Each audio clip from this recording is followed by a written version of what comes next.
महोदय, सन्माननीय राज्यमंत्री महोदयांनी या ठिकाणी सांगितलं की ऑडिट हे नक्की केलेलं आहे आणि ह्याच्यातली संख्या जर आपण बघितली तर परवानगी देण्यात आलेल्या होल्डिंग म्हणजे त्याच्यामध्ये उंच लोखंडी होल्डिंग्स आहेत, त्याच्यानंतर मनोऱ्यावर असलेली होल्डिंग्स आहेत, त्याच्यानंतर इमारतीवर असलेली होल्डिंग्स आहेत. ही महानगरपालिकेची 1660 होल्डिंगचं स्ट्रक्चरल ऑडिट झालेलं आहे. नगरपंचायत, नगर परिषद, नगरपालिका याचं 1653 होल्डिंगचं स्ट्रक्चरल ऑडिट झालेलं आहे. असं एकूण 3313 होल्डिंगचं स्ट्रक्चरल ऑडिट झालेलं आहे. त्याच्यानंतर परवानगी देण्यात आलेल्या तथापि परवानगीपेक्षा जास्त आकाराची जी होल्डिंग आहेत ती 25 होल्डिंग नगरपालिकांमध्ये आढळून आलेली आहेत, त्याचं देखील ऑडिट झालेलं आहे. त्याच्यानंतर संरचनात्मक लेखापरीक्षण करणारं जे ऑडिट आहे ते ऑडिट 7503 महानगरपालिकांमधलं झालेलं आहे. 1523 हे नगरपालिका नगरपंचायतीमधलं झालेलं आहे. असं एकूण 9026 होल्डिंगचाही ऑडिट झालेला आहे. आणि संरचनात्मक लेखापरीक्षण न केलेल्या जे होल्डिंग्स आहेत त्याच्यामध्ये महानगरपालिका 151, नगरपालिका नगरपंचायत 37 आणि एकूण 188 होल्डिंगचं ऑडिट झालेलं आहे. आणि निष्कासित केलेल्या ज्याचा आता उल्लेख सन्माननीय सदस्यांनी केला, जी घटना घाटकोपरला घडली त्याच्यानंतर जे काही परिणाम भोगावे लागले ते भविष्यामध्ये होऊ नयेत यासाठी महानगरपालिकेनं, सगळ्या महानगरपालिकेने 1,03,512 होल्डिंग्स ही निष्कासित केलेली आहेत. त्याच्यामध्ये नगरपालिका नगरपंचायतीमधली 5,715 आहेत. अशी एकूण निष्कासित केलेल्या होल्डिंगची संख्या ही 1,09,387 अशी आहे. आणि दाखल करण्यात आलेल्या गुन्ह्यांची संख्या जी आहे ती महानगरपालिकेमध्ये 48, नगरपालिकेमध्ये 11 आणि एकूण 59 गुन्हे दाखल करण्यात आलेले आहेत.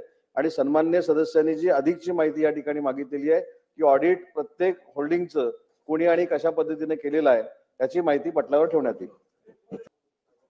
अध्यक्ष महोदय, सन्माननीय सदस्य वरुण सरदेसाईजींनी जो मुद्दा या ठिकाणी मांडला की याचं ऑडिट नक्की कोण करतं, त्याच्यामध्ये रेल्वे लाईन आणि बीएमसीच्या हद्दीतील होल्डिंग अशा पद्धतीची 2 होल्डिंग आहेत. आणि त्याच्यामध्ये रेल्वेची एजन्सी जी आहे ती रेल्वेच्या हद्दीतल्या सगळ्या होल्डिंगचं ऑडिट करतं आणि महानगरपालिकेच्या काही यंत्रणेमार्फत ही आपल्याला स्ट्रक्चरल ऑडिट केली जातात. परंतु मी होल्डिंग निहाय कोणी ती केलेली आहे त्याची माहिती पटलावर ठेवतोय, अगोदरच सांगितलेलं. आणि आपण सांगितलेली सभागृहातली माहिती ही खरी मानून जर अशा पद्धतीचं बिल्डिंगच्या बाहेर होल्डिंग आलेली असतील तर त्याच्यावर तात्काळ कारवाई करण्याचे निर्देश आजच महानगरपालिकेच्या आयुक्ताला दिले जातात. अमित साटम साहेबांनी जो मुद्दा या ठिकाणी मांडला त्या पद्धतीनं देखील महानगरपालिकेला निर्देश दिले जातील. आणि त्यांनी सांगितलेली वस्तुस्थिती खरी आहे, जीच आता वरुण सरदेसाई साहेबांनी सांगितली की या ठिकाणी जर साईज वेगळी परमिशन दिलेली असेल आणि वेगळ्या पद्धतीच्या साईजनं होल्डिंग उभी केलेली असतील तर त्याची देखील माहिती घेतली जाईल आणि जी अमित साटम साहेबांनी मागणी केलेली आहे त्या पद्धतीने कार्यवाही केली जाईल. अध्यक्ष महोदय, सन्मान्य सदस्य विजय वडेट्टीवार साहेबांनी जो मुद्दा या ठिकाणी मांडला की किती होल्डिंग्सवर कारवाई झाली महाराष्ट्रामध्ये स्ट्रक्चरल ऑडिट झाल्यानंतर, ती देखील संख्या मी सुरुवातीला सांगितली की महानगरपालिकेमध्ये 1,03,592 होल्डिंग्सवर कारवाई झालेली आहे आणि नगरपालिकेमध्ये 5,715 होल्डिंगवर कारवाई झालेली आहे. अशी जवळजवळ 1,09,387 होल्डिंग ही काढून टाकण्यात आलेली आहेत. आणि ज्यांनी याला सहकार्य केलं नाही त्याच्यामध्ये महानगरपालिकेमध्ये 48 लोकांवर गुन्हे दाखल झालेले आहेत. नगर परिषदेमध्ये, नगरपालिकेमध्ये 11 असे 51 ठिकाणी गुन्हे दाखल झालेले आहेत. आणि सन्मान्य सदस्यांनी जो महत्वाचा मुद्दा मांडला की स्ट्रक्चरल ऑडिट झाल्यानंतरची झालेली कारवाई, परंतु शासन असा देखील प्रयत्न करेल की दरवर्षी या पूर्ण महाराष्ट्रातल्या होल्डिंगचा एक ड्राईव्ह घेतला जाईल, त्याच्यामध्ये किती अनधिकृत परत उभी केली जात आहेत त्याच्यावर देखील कारवाई केली जाईल. आणि आज मी सभागृहाला आश्वस्त करू इच्छितो की पुन्हा एकदा या वर्षीचा ड्राईव्ह अधिवेशन संपल्यानंतर तात्काळ सुरू केला जाईल.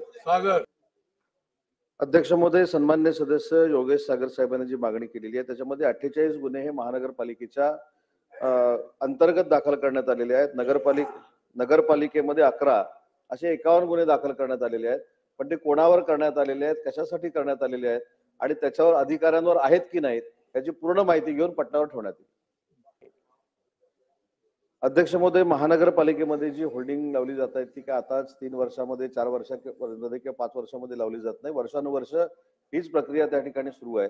परंतु सन्मान्य सदस्यांनी या 3 महिन्याचा जो उल्लेख केलेला आहे ती लावलेली जी काही होल्डिंग्स आहेत ती नियमामध्ये लावलीत की नाही याचा नक्की तपास केला जाईल आणि ती जर नियमबाह्य असतील तर ती देखील काढून टाकण्यात येतील. अध्यक्ष महोदय, सन्मान्य सदस्यांनी जी मागणी या ठिकाणी केली आहे, होल्डिंग हे जमिनीपासून 10 फुटावर असावं लागतं आणि उंची हे 40 ते 60 फुटापर्यंत असावी लागते. अशा पद्धतीचे निर्देश या आदेशामध्ये नक्कीच आहेत. परंतु हे कलर कसे असले पाहिजे, त्याचा ब्राईटनेस किती असला पाहिजे, हे जर नियमावली असेल तर ती देखील पडताळून बघू.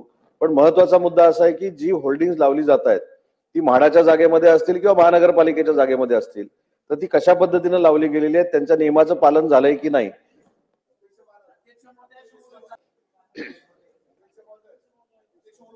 विना परवाना जी होल्डिंग लावलेली आहे त्याच्या संदर्भामध्ये जी पॉलिसी आपण तयार करतोय त्याच्यामध्ये सन्मान्य सदस्यांनी जी माहिती दिली किंवा जो मुद्दा मांडला तो आपण निश्चित त्याचा समावेश करू शकतो.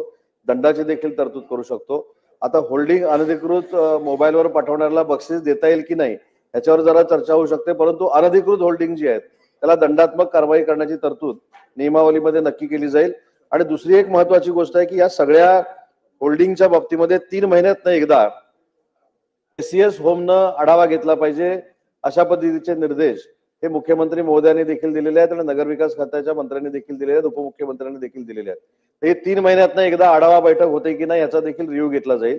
पण मगाशी जे मी सांगितलं की दरवर्षी या होल्डिंगचं स्ट्रक्चरल ऑडिट होणं आणि किती अधिकृत आहेत आणि किती अनधिकृत आहेत याचा नक्की रिव्ह्यू घेतला जाईल आणि या वर्षीचा रिव्ह्यू अधिवेशन संपल्यानंतर तात्काळ सुरू केला जाईल. अध्यक्ष महोदय, सन्माननीय सदस्य चेतनजी तुपेंनी चार जे मुद्दे मांडलेले आहेत हे अतिशय महत्वाचे आहेत. ते मुद्दे अतिशय संवेदनशीलपणे तपासून पाहिले जातील आणि त्याच्यावर कार्यवाही केली जाईल. मंत्री महोदय, सन्माननीय सदस्यांनी सांगितलेली माहिती तपासून बघू.